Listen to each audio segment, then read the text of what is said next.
Welcome to Counterpoint. I'm Tanya Granick-Allen. Cancel culture seems to have permeated every sector of society, where gender identity theories seems to have started the ball rolling. COVID seems to have mainstreamed cancel culture, especially when we're discussing the medical healthcare profession. Even Ontario's Minister of Health, Christine Elliott, seems to have advocated at one point for the seeming canceling of doctors who share a different opinion with COVID treatments or COVID paths. Take a look at this clip and you'll see what I mean. I want to respond to some extremely concerning reports that some doctors are spreading misinformation about vaccines. At a time when it's never been more important for Ontarians to have confidence in the safety and effectiveness of vaccines, this is unacceptable. I will be sending a letter to the College of Physicians and Surgeons of Ontario, urging them to do everything that is possible to put an end to this behavior. They should consider all options in doing so, including reviewing the licenses of physicians found to be spreading misinformation. So how does the canceling of medical health professionals impact the future of our healthcare? Are doctors being canceled? Is it just with COVID or is it outside of COVID as well? Well, later in the program, I'll be joined by Lisabildy, a lawyer with Liberties Law. But right now, I'd like to welcome Dr. Chris Milburn, a Cape Breton physician who was removed after 22 years of medical practice as the head of Emerge in the eastern zone of Nova Scotia. Dr. Milburn, thank you so much for joining me today. Hey, thanks for having me. So maybe you could share a little bit of your story. What happened? How did you get canceled? So, I just, in brief, I started off the pandemic like most other docs. We were pretty scared, and the news looked bad out of Italy, then New York, and so we were nervous. And I was like everybody else. I was okay with some brief lockdowns and whatnot, but then very quickly the data, those of us who were really following the science, quickly saw that this wasn't what it was first advertised to be, and my opinion started to change on the risk-benefit analysis behind things like lockdowns, masking, shutdowns of schools, etc. So I kind of held my tongue, and I kind of chipped away and fought behind the scenes. But then in June of 2021, I was asked to be on a radio program, which I'm a regular contributor to, and the subjects were around COVID, and I kind of thought, this might be bad, but I said my piece, which was, I think kids should be in school. I think it's safe for them. I think there's been too much power granted to public health authorities with no accountability, and that in general, that vaccines were new and should not be forced on people. It should be people's choice. And for those transgressions, I got a call a few days later saying that I was no longer the head of Emerge for Arizona. So when you did get that call, first I should ask, who called you? Was it the Medical Officer of Health for Nova Scotia, a local? No, it was the head physician for the Eastern Zone, who we had great relations. I would actually call us friends. I would still call us friends despite our differences over this issue, but it fell upon him to axe me. But there was friction. The medical officer of health for Nova Scotia, Robert Strang, was kind of confronted with what I had said during a press conference, and he responded very negatively by saying Milburn should stay in his lane. He should stick to emergency medicine, and I'll do public health, which I thought was really funny because, number one, I have a lot of experience in public health, both nationally through the CMA, provincially. I was the head of our public health committee for Doctors Nova Scotia. So number one, I have knowledge in public health. I'm not a rube. And the second thing was, what anybody who knows anything about public health knows that where the rubber meets the road is in emergency rooms and in family practice. And one would think that public health officials would be very interested in hearing our opinions and what we're seeing. But instead it was like, he should shut up and do public health, he should shut up and do Emerge, I'll do public health. And somehow those two are not connected. Well, that seems to run contrary to the mantra of, support our frontline workers. You were actually in the front line, in the trenches, treating these COVID patients. Well, yes, but interestingly, though, and I'll say we had a very light experience with Nova Scotia, with COVID in Nova Scotia, partly because we're very sparsely populated and we're more isolated and whatnot. So none of us had very much experience with COVID. And I think that's still true for the vast majority of doctors in Nova Scotia. Had a little. Okay, Dr. Milburn, I have to cut to commercial. Sorry to interrupt. We're going to be right back in just a few moments.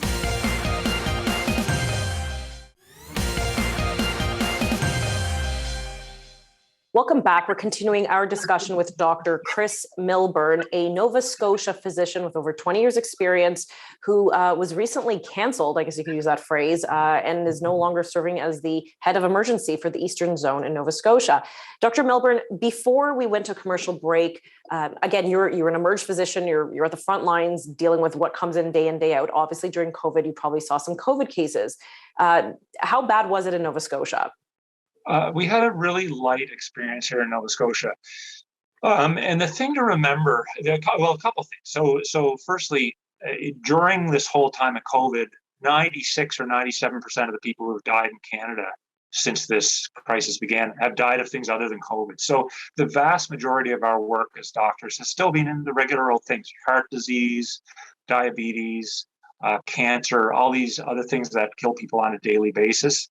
And they're still the vast majority of what we do. And that was even more true here in Nova Scotia, where compared to other provinces, we didn't have a high number of COVID patients.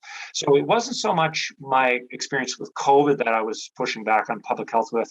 It was my experience with the effects of things like lockdowns and school closures and those impacts that I was seeing in my office. These elderly people who are socially isolated and don't have supports, and are all of a sudden locked in their homes, and those community supports that they would normally benefit from were shut down for the young people I saw. And by young to me as a doctor, anybody under 50, these young people who were gaining weight and their diabetes was out of control. They were depressed. Wow. It was those things that concerned me.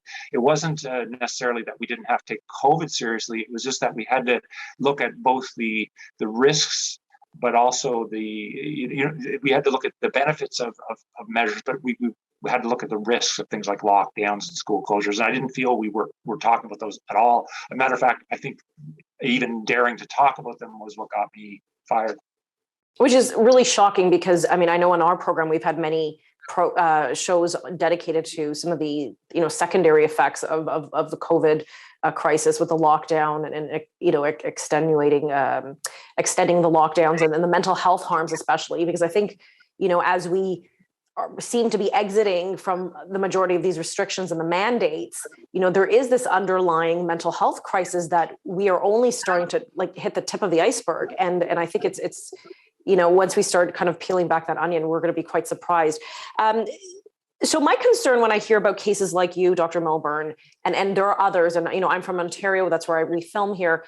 There were so many doctors or many doctors who seem to have either the license under review or were sent for a discipline hearing to the College of Physicians here in Ontario.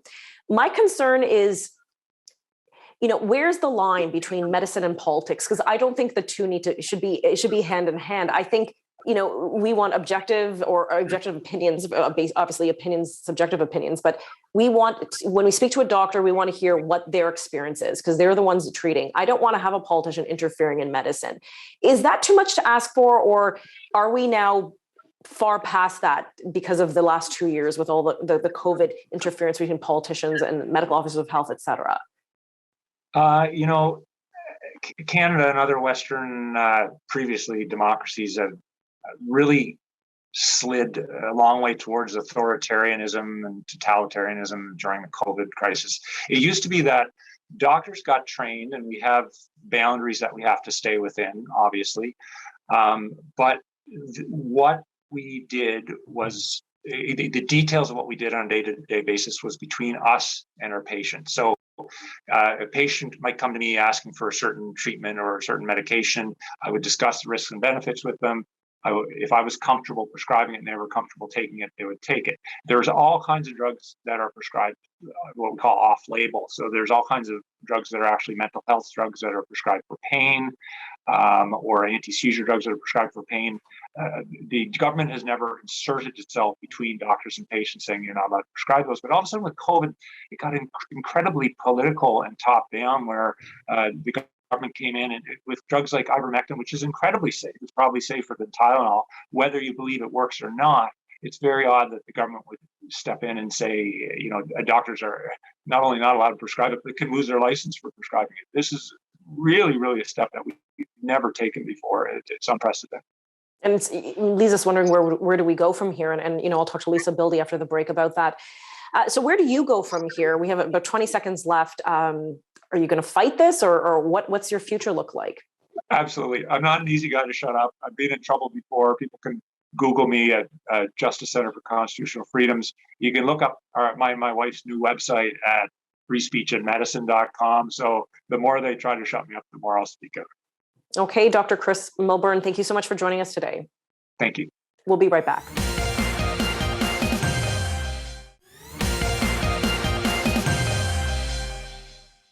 Welcome back. And now to unpack some of the more legal arguments surrounding cancel culture and what seems to have shown up at the doorstep of the medical community is Lisabildy, lawyer with Liberties Law. Lisa, thank you so much for joining us today. Oh, my pleasure, Tanya. So typically, as we've shared with our previous guest, we've seen cancel culture usually in the area of academia, not so much medical doctor. What happened here? Well, I don't know, other than there's just been a sort of general trend towards this idea that we all have to be on the same page on all issues all the time. And that has now just extended to a broader and broader segment of society. I think it's part of an ongoing trend that perhaps emerged from the universities, but is taking hold. And, as those folks come out of university, they find themselves working in regulatory colleges, working in human rights departments or human resources departments and other areas of society where those ideas that came out of the university cancel culture are extending further afield. And I recall, I live in Ontario, and I recall in 2015, I think this is, well, at least in my recent memory, the earliest indication of cancel culture in the medical field. In 2015, we had something called Bill 77, and it was sort of like that conversion therapy ban bill they have federally.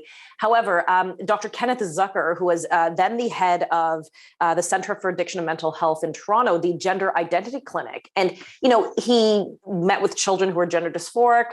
Some transitioned, some he didn't, but he generally tried not to approach it with a gender affirming therapy. Like he just kind of, let's wait and see. That was kind of his approach. Well, he immediately got canceled. I think there was even a settlement afterwards a few years later. But that, to me, I was shocked. I was shocked how basically the woke mob went after pretty much one of their own and canceled him outright. So the entire clinic shut down. Right. Well, and in that sphere, I'm dealing with a similar issue for a nurse out in BC right now whose commentary on, I guess you would say she's a gender critical feminist. And her commentary online has gotten her into hot water with her nursing college. And not because it's impacting on her patient care at all. There's absolutely no issue in that regard. And in fact, the complaints that have come in have not been from patients. And she has, in fact, had trans patients along the way, and there's never been an issue. But some activist, and a self-described activist, actually, if you look at his LinkedIn page, decided that it was just not appropriate for her to be a nurse and to have gender critical views. So he complained to the college, and now there's an investigation ongoing. And we're going to a hearing probably later this spring. I don't know that losing her license is necessarily going to be a consequence of this, but just the punishment is the process of having to be embroiled in all of this because someone on the street, not even someone you treated, has a problem with your viewpoint and has found that, here's a convenient way to try and get at this person.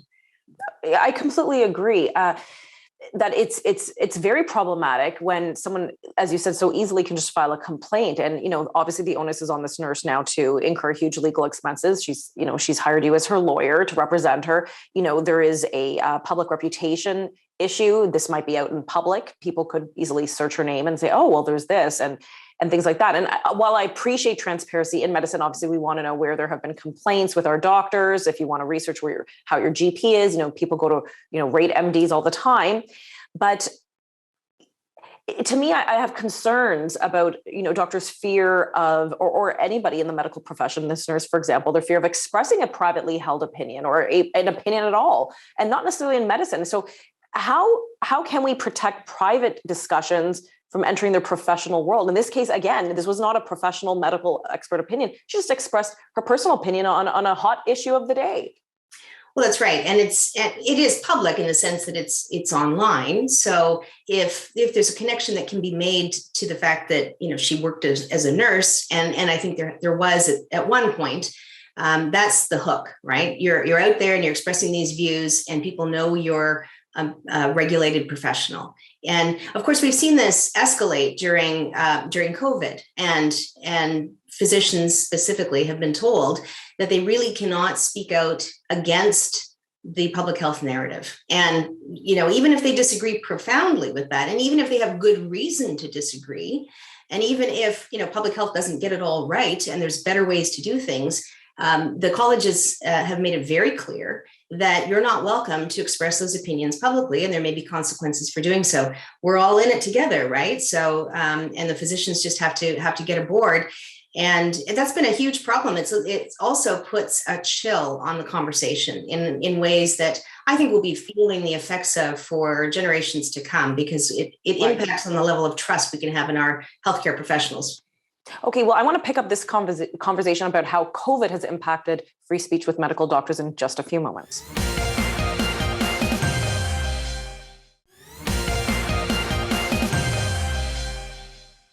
Welcome back. Once again, I'm joined by Lisabildy of Liberties Law. Lisa, before we went to commercial break, we were discussing the impact COVID has had in my opinion, in ramping up cancel culture within the medical profession, with the doctors and nurses and other healthcare professionals. I don't think that I have seen such a amount of canceling going on in that profession since the last 2 years. And within those 2 years, the concept of misinformation, that doctors may be giving misinformation, has surfaced. How do we navigate this? First of all, I guess, I'll ask you, what is misinformation? Because some of our viewers may not know what that phrase refers to. And how do doctors practice their jobs? How do they practice medicine if there's this concern of maybe they're providing misinformation always looming over their heads? Well, as I think we're starting to learn, misinformation is in the eye of the beholder. And we're certainly seeing that there has been information that has come from our own government sources that has been wrong, maybe misinformation, maybe even disinformation, which is another category altogether, which I think implies a certain amount of deliberateness to it. But, and I say that because I know that there's been an attempt to try and get everybody to be sufficiently concerned about COVID that we follow along. Now, with respect to the physicians, to unpack that, normally, if you have a concern about a medical treatment and you want to get a second opinion, you're free to do so. And that implies that there might be two opinions on the same course of action for a particular medical procedure. That's the norm. It's also the norm for physicians and patients to have a relationship that is for them to determine, what the appropriate course of action is. It's not for, generally speaking, the College of Physicians and Surgeons to decide what the context of that conversation should be and the outcome of that conversation when you're advising perhaps whether somebody is suitable to get the injection. So they have really, in my opinion, overstepped into a territory that they ought not to be in, which is the patient-physician relationship. And but because it's been anything that's counter to the public health narrative, whether wrong or right, has been characterized as misinformation, that has really done a disservice to the public. Mm-hmm. Who cannot now trust, they're being expected to trust public health to get it right. And when they don't, I think that's going to have repercussions for the ability to trust that institution going forward. So I agree. I can see your point there. We, at least I'm sure many Canadians hold that special relationship between our healthcare providers and ourselves. And that's a very private relationship. It's a very confidential relationship. It's one where there is an element of trust, hopefully high level of trust. But when we see the politicization of healthcare, which I think, many of us would suggest that has happened in the last 2 years, where we have politics messing around in healthcare and public health, that trust, there's a lack of trust, and that trust kind of is eroded. And I have concerns because ultimately it comes down to, well, will the patient suffer? If you have a concern over a procedure you might receive, if you feel that your doctor, at threat of perhaps having their license suspended or reviewed, might consider not giving you their honest opinion, how does that you as a patient, how does it make you want to trust your doctor? How does that help you make an informed decision? Right. Those are the things that have not been properly thought through from the beginning on this. And I know that also the punishments seem to go one way. I mean, I'm sure that there are complaints being made against doctors who are sort of sharing the narrative, the prevailing narrative on social media, but you don't hear about those going further. And there's a process here for the college. They can do a little preliminary investigation and decide that it's not something that's worth proceeding with. Or they can send it to an investigative committee, and then they start getting into the serious kind of examination of what was said and whether it was appropriate, and then down the line towards a disciplinary hearing. And the consequences are not necessarily, as I said, loss of license, but right. Once you're in that process, it's a very unpleasant thing to have happen. And just to be clear, there are doctors, in Ontario and Canada who've had their licenses suspended or who are under review. They're being investigated because of COVID misinformation. Right, there have been, and they are typically doctors who have questioned or cast doubt on the public health narrative, and so they may be proven to be right. They might be proven not to be too. But at the end of the day, the lack of two sides to the argument is resulting in one side being clamped down on very hard. If we all go over the cliff, we go together. Whereas if we had allowed for a little more discretion in doctors to express their opinions, perhaps we could have found the best possible solution. Okay, Lisa, thank you so much for your time today. I appreciate it. My pleasure. That relieves us with one remaining question. What does the future of medicine look like if politics or wokeism is always going to get in the way? For Counterpoint, I'm Tanya Granick-Allen.